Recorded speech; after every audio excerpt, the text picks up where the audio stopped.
Where, like I mentioned, there's going to be continued smoke. There's still stumps burning. There's still some snags burning interior, and we're going to continue to monitor that stuff. So as people repopulate the area, please be aware, we're going to have fire engines and crews and heavy equipment still coming in and out of the subdivisions over the course of the next few days into the next few weeks. Coming all the way around back up to the Highway 50 corridor, this area is still a little troublesome for us up in this canyon right here.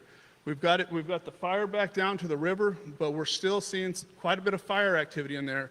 So we're constantly monitoring this. We've been running some helicopters in there today just to make sure this stays cool.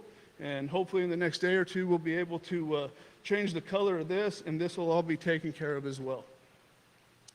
Coming up the Highway 50 corridor up towards Wrights Lake itself, right now we have some heavy helicopters, some of the big helicopters, and some large air tankers. They're dropping some retardant on this, and we've got hand crews that are going direct right on the fire's edge, pulling hose all the way up into the wilderness where we found a great big granite rock that we're trying to tie our fire line into to prevent that fire from spreading any further back to the west. So that's ongoing right now. We're hoping to have that mission completed in the next 24 to 48 hours. With that, that's kind of a wrap up what's going on the west zone, and I'll turn it over to my partners in the east side. Hey, Chief, you can hang on one moment, just maybe to go over the beginning. So in full transparency, so for some reason, folks out there, we lost our Facebook feed, and so we had to log back on. So you caught maybe just a little bit after the beginning when the Operations Section Chief got on. You missed the information portion.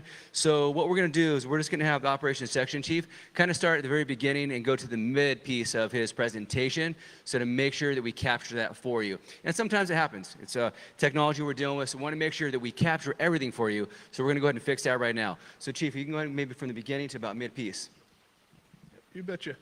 So folks, if you missed it, my name is Beal Monday. I'm here with National Incident Management Organization Team 2 and representing CAL FIRE this afternoon on the afternoon update. So again, as I was mentioning before, I'll start over here in Kirkwood. This fire is looking real good where it slopped across or jumped across Highway 88 on us. Currently, we have a bunch of hand crews, hot shots, that are trying to secure this all the way across up here above Kirkwood to prevent any more fire spread to the south.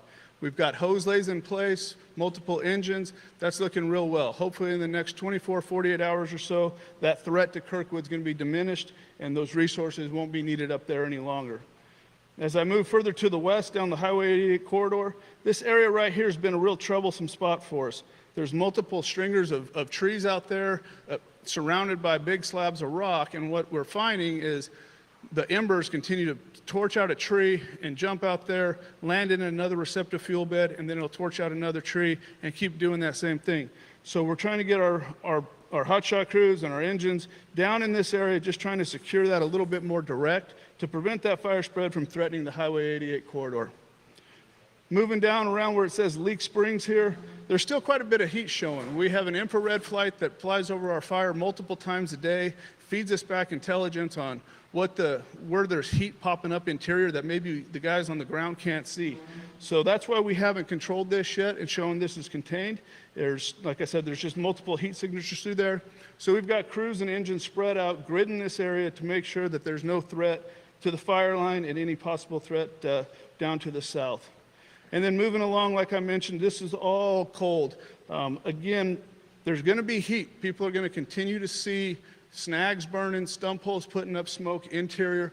We're aware of that. We're going to continually monitor that through infrared platforms, through our lookouts that are stationed throughout the fire perimeter. So please be aware, we still have a lot of folks actively engaged in all of this section of the fire, keeping tabs on that stuff.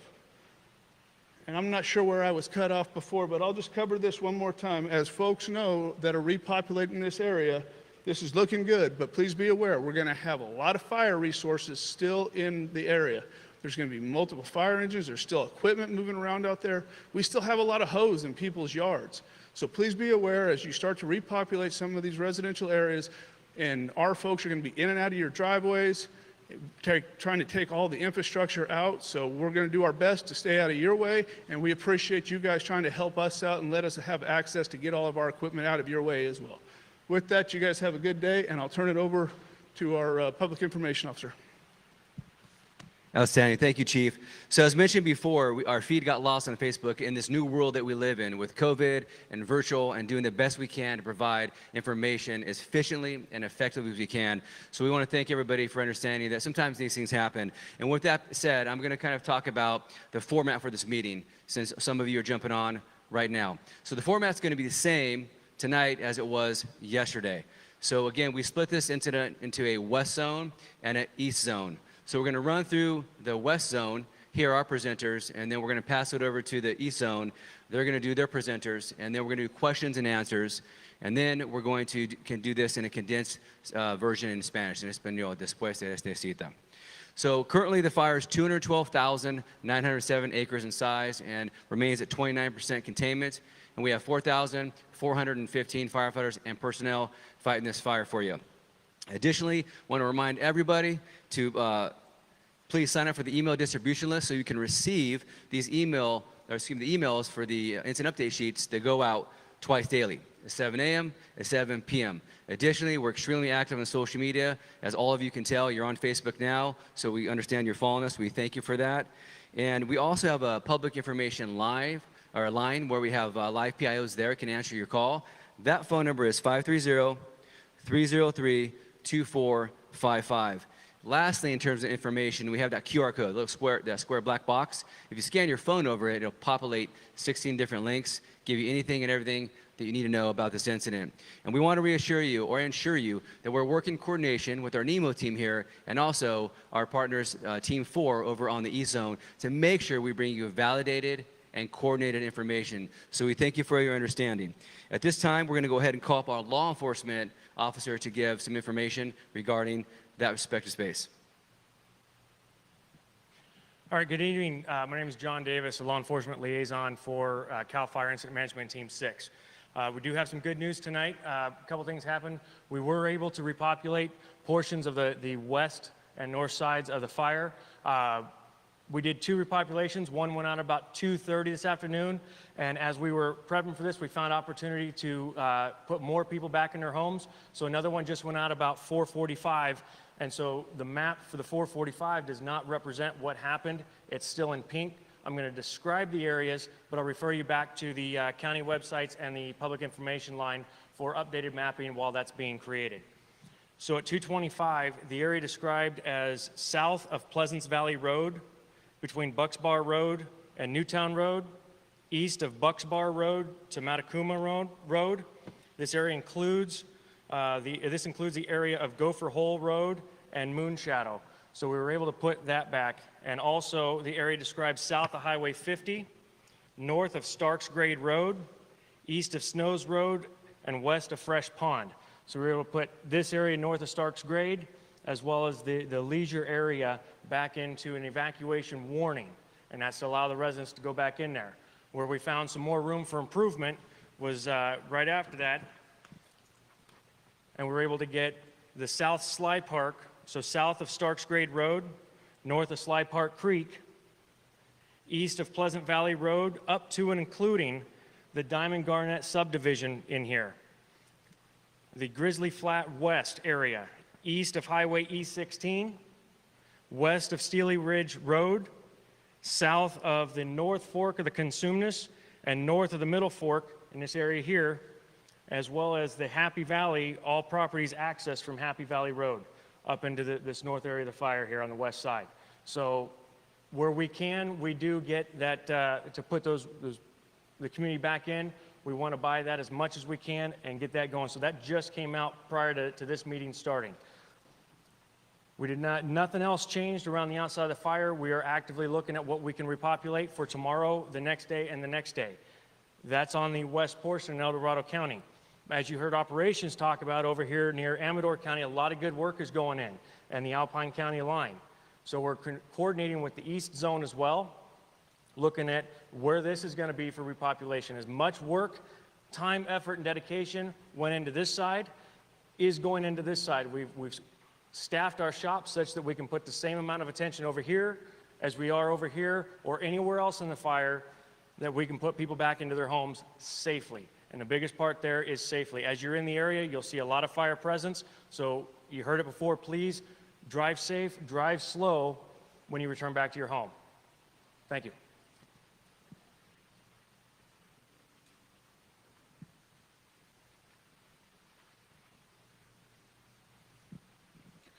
Good evening. My name is Dusty Martin, one of the Unified Incident Commanders on the West Zone.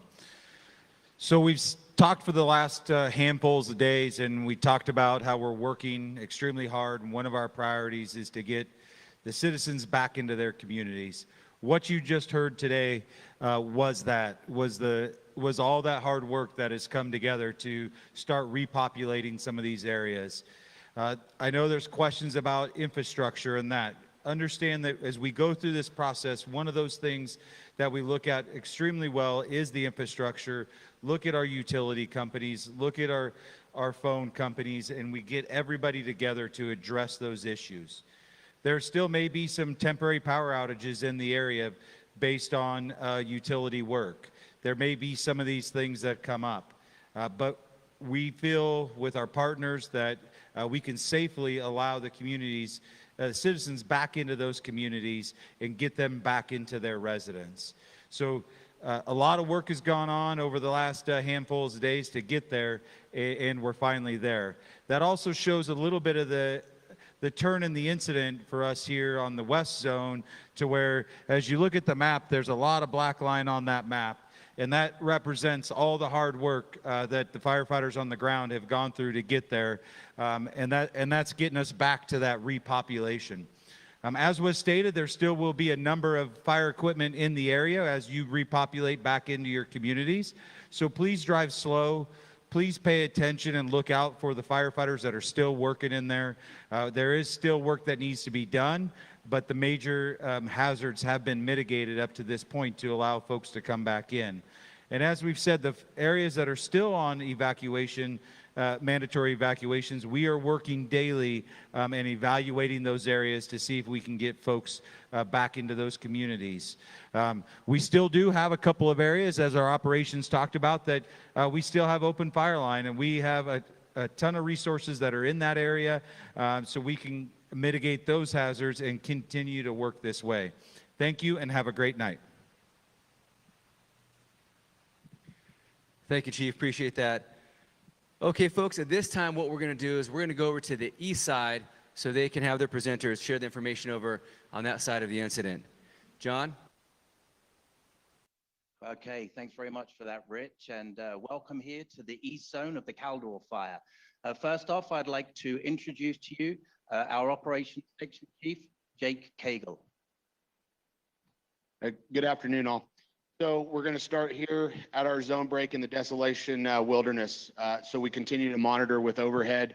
This is mainly due to our prioritization of the structure mitigation that we're doing in through the community. So we do have a plan in place. We have wildfire modules. They are geared up to go in here. They're ordered and en route. They should be here tomorrow, and they will be gainfully employed in this wilderness piece. Specific tool to be utilized. They're out there for 14 days, self-sufficient. So they'll be working this piece. Minimal activity has been observed through here, but we will be mitigating this with direct hand line in the next operational period. As we come along over to Upper and Lower Echo Lake, crews continue to do structure prep. We did have a crew out there all night last night. The fire continues to back down in there, but crews are being aggressive and going direct on that in conjunction with doing structure prep in Upper and Lower Echo Lake. So everything looks really good through there. Crews are being aggressive and working in that area. As we continue through and we start getting into the infrastructure, everything in Upper Truckee, no issues through there. Obviously, the fire's not impacted in that area, but crews continue. There is already line that's in place. That's contingency line, and we're also, in addition, working contingency line in fallen leaf area. The plan is just to put in a contingency line to protect anything that's on the shoreline. Again, in my update this morning, I talked about the purpose of doing these contingency lines. This is in preparation if the fire were to get active and get out of our primary line. We, as an incident management team, all three of these incident management teams, we have to plan strategically weeks ahead. So that's the purpose of those lines, and those lines, we're not putting them in there to go in there and fire them. That is not the intent. We are putting them in there just to ensure that if it gets out of our primary line, we have action and we're already prepped for that. That's the purpose of those contingency lines. Getting back into the structure area through Christmas Valley and Apache, everything looks good in there. We continue to get some small spot fires in there, but crews are actively engaged in there, mopping up. As again, as I said in the morning update, really extreme dry conditions. So we have to use water and spend a lot of time mopping that up so they don't continue to occur. But everything through Christmas Valley in the interior looks really good through there. We're going to continue to have a presence in that area. We want to get this wrapped up so we can work on doing repopulation down the road for you. We know it's an impact. We want to take care of that as soon as possible. That is a priority. As we come up through Apache, everything looks good. And then we get on this north flank of this finger that came through here. Direct hand line, no issues through the direct hand line. We continue to mop up and hold that piece through the dozer line. As we get onto the shoulder here on this northeast piece, crews continue to work around it. We did work aircraft today in here. We had clear air, so we continue to work aircraft through there. And everything's looking really good. Crews continue to go direct through this piece. Increased activity a little bit on this shoulder, but crews are still working this and again, aggressively attacking this with direct.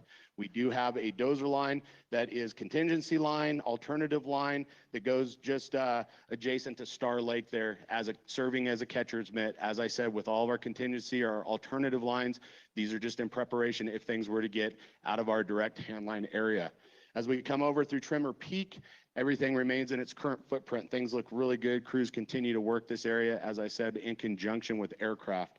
As we go down through Fountain and just on the south flank of this, as I said the other day, we track dozers through the middle of this thing, and dozers are working actively, going direct in conjunction with hand crews. Things are looking good, minimal activity through there until we get down into the 89 area and over kind of by Luther Pass area. We have that rock escarpment, the Luther Spires I told you about there. We had increased activity, but it's pushed up into the rock. And we have this piece that is a little bit active here. We have a hotshot crew on that going direct. The intent is to tie that all in direct. And in the next couple operational periods, this should be mitigated and handled. As we come over here over to Scout Peak, we continue to go direct through here, and with that direct line, we're putting in hose lays to support that direct hand line. We'll continue that mission as we work in a southwest direction. We do have over in this little area right at our boundary break, we do have a little bit of activity. We have some timber stringers in there. So within those timber stringers, there's some spot fires in there. Crews are getting into that area, but this is outside of those timber stringers, it's very barren ground through there. So we don't expect any kind of exponential growth through there. So we'll continue to work on that piece. This dozer line, as you can see, is all in if things were to come out of the west side, but we don't anticipate that. We have a good plan. Again, there are 3 teams on this incident, but we are working together and coordinating together with the same plan, same fire, same firefight. As we get over into Caples Lake area, where it did come across the dozer line, there's a large rock escarpment on the south end. It's held up over to there, and we're actively engaged working this piece and going direct in that area. That's your report. Thank you very much for that, Jake. Whilst our next speaker gets into position, I'd just like to introduce myself. I'm Sean Collins, Public Information Officer for California Interagency Incident Management Team 4. Next up, I'd like to welcome from the City of Lake Tahoe, Fire Chief Clive Savacool. Two quick updates. Security for South Lake Tahoe. We've gotten a lot of calls with concerns about the bears and other issues in the town. I just want to reassure everyone that the Sheriff's Department and the Police Department, along with all of our law enforcement in town, are patrolling 24/7 to make sure your homes are safe, to scare off the bears, and so your homes are protected. The second issue is the repopulation of the community. I can tell you that's one of the highest priorities right now, next to controlling the fire. So most of us were evacuated as well, so we can empathize with their situations. So I just want to reassure you that we're going to get you home as soon as we can, as soon as the fire is safe. Other than that, just keep the feedback coming. The city really appreciates all the citizens reaching out. It's our job to support the incident. It's also our position to be your voice. So keep that communication coming, and we're here to get you back home. Thank you. Thank you very much, Chief. As we've already mentioned, evacuations are very important to us so that we can get ahead and do our job. as is important is getting you back into your home. So with that being said, I'd like to bring up our next guest, is our Incident Commander, Rocky Opliger. Again, good evening. On behalf of California Interagency Incident Management Team 4, my name is Rocky Opliger, Incident Commander for Team 4. Close coordination, of course, with CAL FIRE Team 6 and NEMO Team 2. I want to welcome any of our new viewers to this virtual community format, along with many of you that continue to get the latest information via this format. You know, the last couple of nights and days, we've had some mitigating weather, and our firefighters have done an amazing job trying to get our containments and reach containment objectives. We've also seen that we've had opportunities to reduce some of the evacuation orders, certainly in the West Zone, as well allowing re-entry and our citizens to get back into the communities. But as a reminder, the kind of conditions we face this year, certainly, and we have the several years, but the conditions certainly this year with the field conditions, the extensive drought, and then that wild card that we always fear as firefighters is that wind component or weather component. You know, while we've done an amazing job to do that, that always exists out there. And so we have close coordinations on both incidents with the meteorologists. We utilize our specialists and our fire behavior analysts to give us the best predictions on each day and each night when we initiate our operations. So I want to tell you that while I think we've done a really good job, that's always in the back of my mind. So we always prepare for worst case scenarios. So we're in close coordinations, at least on the East Zone and what they did on the West Zone. We're looking further north if we were to have those impacts in close coordination with Douglas County, with Nevada State. And having those relationships are really important if this fire were to take a good turn the other way. But right now we're seeing some really effective work. So on behalf of our team, I know that they're working real close to take a look at, hopefully we'll get some increased containment and looking for those opportunities to work with our coordinators, our cooperators, and each and every one of you to get you back in your homes, because we know that incredible inconvenience. And we thank you for the support, first of all, when we had to initiate that and the difficult job that our law enforcement has to support that, but adhering to that and understanding that our highest priority is your safety along with our emergency responders. So on behalf of California Interagency Incident Management Team 4, along with all of our federal, state, local government, our cooperators, law enforcement, stakeholders, and again, our cooperating teams, please have a safe evening. Thank you. Thank you very much for that, Chief. That concludes the presentations for both the East and the West side. And now is the opportunity to answer some of your questions. I know my team, and I'm sure Richard's team, has been doing the same, feverishly answering those questions online as they pop up on our feeds. But for right now, we'll toss it back over to the West Zone to answer your questions. Over to you, Rich. Okay, well, thank you so much, Sean. Thank you, Team 4. We appreciate all that. So we do have a few questions that we took online here, and we're answering, like Sean said, a lot of them via online, but we're going to answer some in person as well. So one question that we got was that somebody noticed that the single residents destroyed went up in numbers. So thank you for paying attention to these incident update sheets that go out to stay informed. And the answer to that question and why that number goes up is because we have our DINS team, our damage inspection team that goes out, and it's a process. It takes some time. And so as the incident allows, those teams can get into those respective areas once they're safe to do so. They're working as diligently as they can to do that. And also, if you want to get updated information on those damaged structures, on the second link in that link tree, when we talked about that QR code that you can scan, the second link down will give you that map to take a look at that. So that's how that works. So those numbers may go up more relative to the teams getting out there and looking at those or conducting those inspections.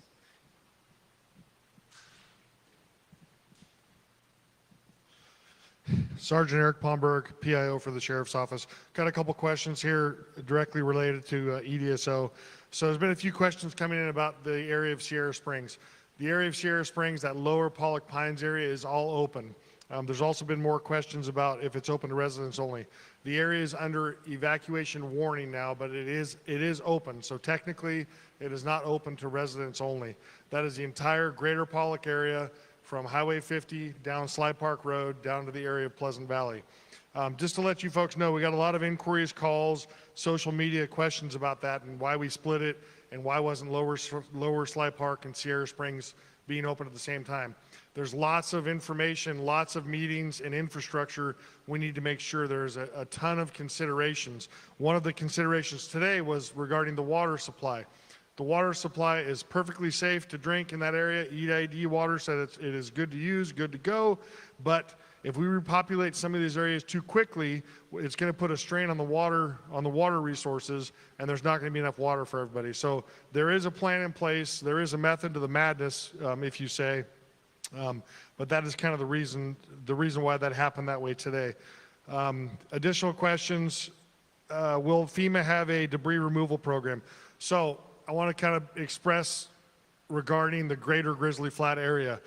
We're going to try and repopulate these areas efficiently into the largest and get the most people we can back into their residences. Part of the problem is the greater Grizzly Flat area. We want to keep those areas. You really can't go into these areas if your home has been destroyed, because we don't want those areas tampered with. There are resources getting put into place through our emergency operations center. There's going to be a plan. It's going to be a slower process. We're developing that process now. It is going to involve possibly state and federal resources to do some cleanup work in the area. So there's going to be pretty much a command post in the area. We're going to communicate exactly what is going to happen in that greater Grizzly Flat area, but it is going to be a little slower to populate and a little more significant process, if that makes sense. I know that it's going to affect some residents in the Grizzly Flat area, that their homes were not lost, but we're doing the best we can to get as many people into the Grizzly Flat area as we can. But keep in mind that greater Grizzly Flat area where there was significant home loss is going to be a little bit slower to repopulate. Thank you.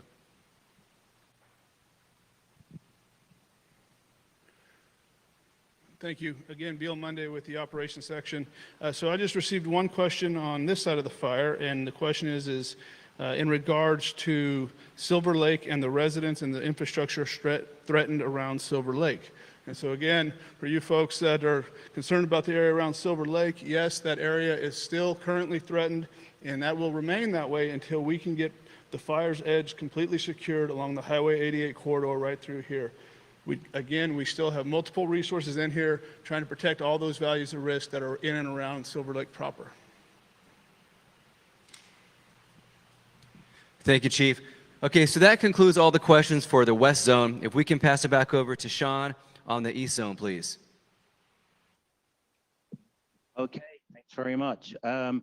A lot of questions have come in for us, actually, and I'm just trying to, I think the first thing we're going to bring up is the fire chief from Tahoe Valley Fire Department, Brad Zlendick, and we have one particular question for him. Damage in the East River Park Drive is at South Upper Truckee Road. Good evening, Brad Zlendick with Lake Valley Fire Protection District. The area of Christmas Valley, Lake Valley starts Echo Summit on through. This really hits the heart of us here, or skirts through a lot of our neighborhood. East River Park Drive, the area out in Christmas Valley along South Upper Truckee, you're looking at the Echo Summit hillside, that area up through Celio Ranch, pretty much up to the Nahani on around into almost Highway 50 is black, the whole hillside. The dozer line was put in behind the neighborhood, all along Panorama, South Upper Truckee, Morton, on out to the Highway 50. Nothing in the neighborhood, or nothing is beyond the dozer line into the neighborhood as far as fire damage or any structural damage that we know of at this time. I have driven the district. I'm keeping an eye on it. Fire crews are out there, and please ask the questions. I'll gladly drive out there and answer those anytime. So I just want to reach out to Team 4-2 and say thank you, Rocky. Let's get some black line on this map and get our people home. So thank you. Okay, thank you very much for that, Chief. We do have a lot more questions, as I said, but in the interest of time, and I know time is not our friend tonight, we're going to bring up Jake Cagle, our Operations Section Chief, to just do a quick round the houses of some of these questions for you. Okay, so first question was, what is the scenario for repopulating South Lake Tahoe and numbers of days roughly? So this is something, again, we understand that impact. That is one of our #1 priorities. We want to get everybody in there. We understand the impact of you not being in your home, and that's our #1 priority, is getting you back. So we are in daily meetings with our law enforcement officers and evaluating on a daily process multiple times a day. So I can't give you a specific date. It's all based on fire behavior. For now, things are looking good on that contingent. We're getting close. That's all I can report out to for that one. The next one is timeline for Tahoma. Again, I can't give you a specific timeline on Tahoma, but that's one of our #1 priorities since it is quite a ways away from the fire area. Again, I talked about those wildfire modules coming into Desolation. That is a big, once we get those in there, then we'll be close to doing the repopulation for Tahoma. Next, what impact do you expect from the shifting winds tomorrow and the spread of the fire? And then a question for air support to that. So we're already experiencing those southeast winds. We've already had that wind swap. So again, winds coming out of here, and I know what it looks like, the threat into the basin itself, into South Lake Tahoe, and of course into Heavenly and up into Nevada line. So a lot of those winds are fairly light for us. We're not getting strong gusty winds. Now, in the interior, there's a lot of topographic features that change those winds and drive winds. So in some areas, those winds are getting funneled and a little bit stronger. But again, that is the component here. That's why our resources are going direct here, working aggressively to get this taken care of. And the winds aren't a massive threat to us. So we're experiencing those winds you're talking about for tomorrow. We're going to be in those southeast winds for a couple days. Okay. Okay, everybody. We will attempt to make answers to some of those questions, but as I said, we are very tight on time now, so that will conclude for us on the on the East Zone. Over to you, Rich.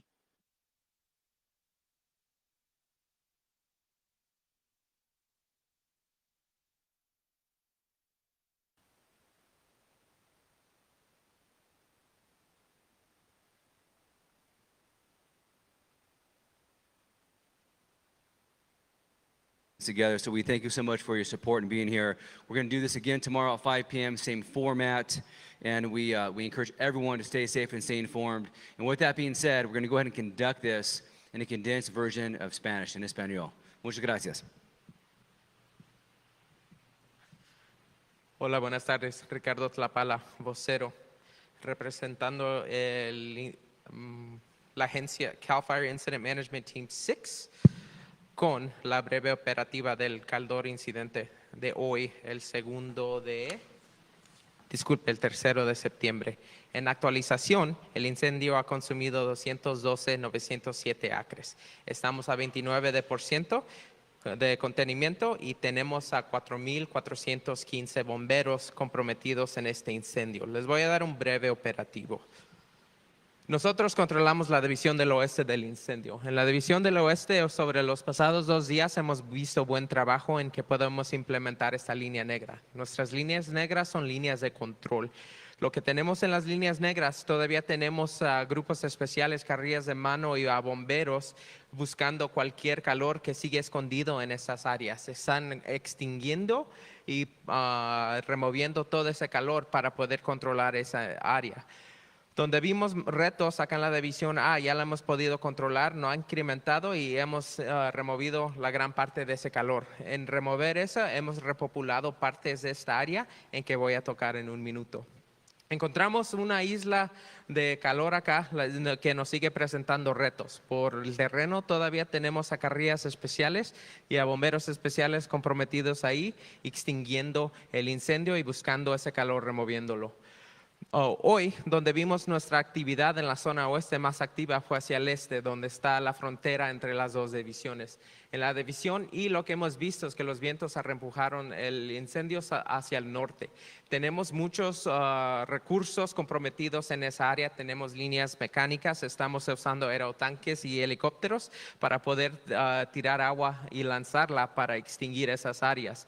También esperamos y anticipamos que en estos días que vienen van a llegar unas fuerzas especiales de bomberos que metemos directo en la área y por los vientos leves que se presentan en el ambiente que anticipamos, vamos a ver que las condiciones son favorables para nosotros para hacer un ataque agresivo. En ese ataque agresivo anticipamos que ya no incremente la actividad del incendio y estamos removiendo vegetación y combustibles en esta área manejando el incendio hacia un campo de granito para que ya no pueda crecer. Acá la división oeste sigue nuestra prioridad en proteger esos edificios que continuamos a proteger son por equipos especiales que están comprometidos a esas tareas específicas. También hemos metido líneas mecánicas y carrillas de mano alrededor del incendio que siguen removiendo combustible y vegetación para que no haya nada disponible para que incremente el incendio. Esperamos que los aires noroeste que esperamos este fin de semana serán leves y no tendrán gran efecto por lo que anticipamos en el incendio. Nos movemos acá hacia el norte, tenemos esos grupos y recursos especiales con su tarea de control y prevenir que incremente el incendio. Moviéndonos acá hacia el sur y regresando hacia la división oeste, lo que vimos actividad aquí y hay partes del incendio que sí cruzaron la carretera 88. Tenemos nuestros equipos especiales comprometidos en esa área, cortando línea y removiendo vegetación y también usamos helicópteros y aerotanques para poder parar que se siga moviendo el incendio.